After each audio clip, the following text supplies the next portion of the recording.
નમસ્કાર. Weather analysis સાથે હું છું વેધર ઓપિનિયન.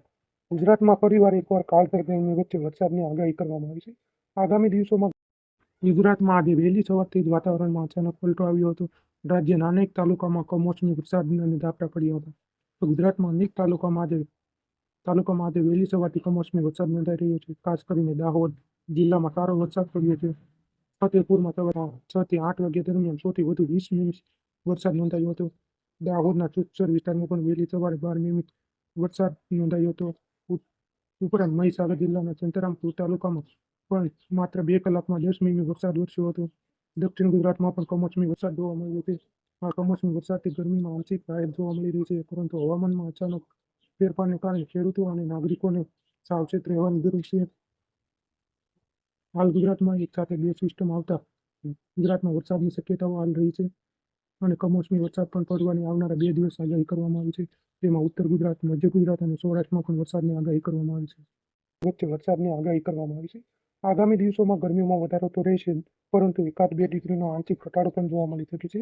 આજે વહેલી સવારે મોટાભાગના વિસ્તારોમાં તાપમાન 29 ડિગ્રીથી 31 ડિગ્રી વચ્ચે નોંધાયું છે. વડોદરા, અમદાવાદ આશરે 31 સેલ્સિયસ, જ્યારે મહેસાણા, ડીસા, રાપર, મોરબીમાં 29 થી 30 સેલ્સિયસ, જ્યારે ભાવનગર અને મહુવામાં પણ તાપમાન 30 સેલ્સિયસની આસપાસ રહ્યું છે. જેમ જેમ દિવસો આગળ વધે છે તેમ તેમ ગરમીનો પ્રકોપ વધશે અને ઘણા વિસ્તારોમાં તાપમાન 40 થી 42 ડિગ્રી સુધી પહોંચી શકે છે. ખાસ કરીને કચ્છ અને અમદાવાદ અને આસપાસના જિલ્લાઓમાં ભારે ગરમી પડશે. દરિયાકાંઠાના વિસ્તારોમાં પણ સામાન્ય કરતાં વધુ તાપમાન રહેવાની શક્યતા છે, જ્યાં 40 થી 45 ડિગ્રી સુધી પારો પહોંચી શકે છે. હવે વાત કરીએ હવામાન સિસ્ટમ વિશે. બંગાળની ખાડી પાસે એક મજબૂત સિસ્ટમ સક્રિય થઈ છે, જેની અસર દેશના અનેક ભાગોમાં જોવા મળશે. સાથે જ માલદીવ અને શ્રીલંકા વચ્ચે પણ એક બીજી સિસ્ટમ વિકસિત થઈ છે, જે દક્ષિણ ભારત તરફ આગળ વધતી જોવા મળી રહી છે.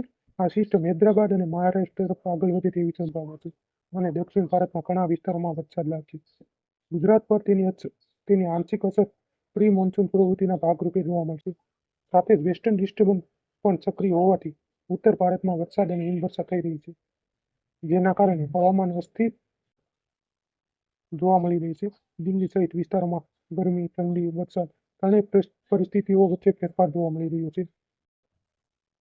ગુજરાતમાં આગામી 1-2 દિવસ પછી કેટલાક જિલ્લામાં છૂટાછવાયા વરસાદની શક્યતા છે. ખાસ કરીને દક્ષિણ ગુજરાતમાં તેની અસર વધુ જોવા મળશે.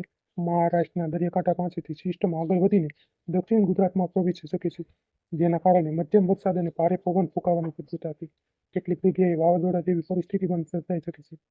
હવામાન વિભાગના અનુમાન મુજબ બંગાળની ખાડી અને અરબી સમુદ્રની બંને સિસ્ટમ તથા વેસ્ટર્ન ડિસ્ટર્બન્સ સક્રિય હોવાથી આવનારા દિવસોમાં હવામાનમાં મોટો ફેરફાર જોવા મળશે. તમારા વિસ્તારમાં હાલ કેવું હવામાન છે તે અમને કોમેન્ટમાં જરૂરથી જણાવજો. જો તમે આ વિડીયો યુટ્યુબ પર જોઈ રહ્યા છો તો ચેનલને સબસ્ક્રાઇબ જરૂર કરજો અને ફેસબુક પર જોઈ રહ્યા હોય તો ફોલો કરવાનું ભૂલશો નહીં. વિડીયો ગમ્યો હોય તો લાઇક અને શેર જરૂર કરજો.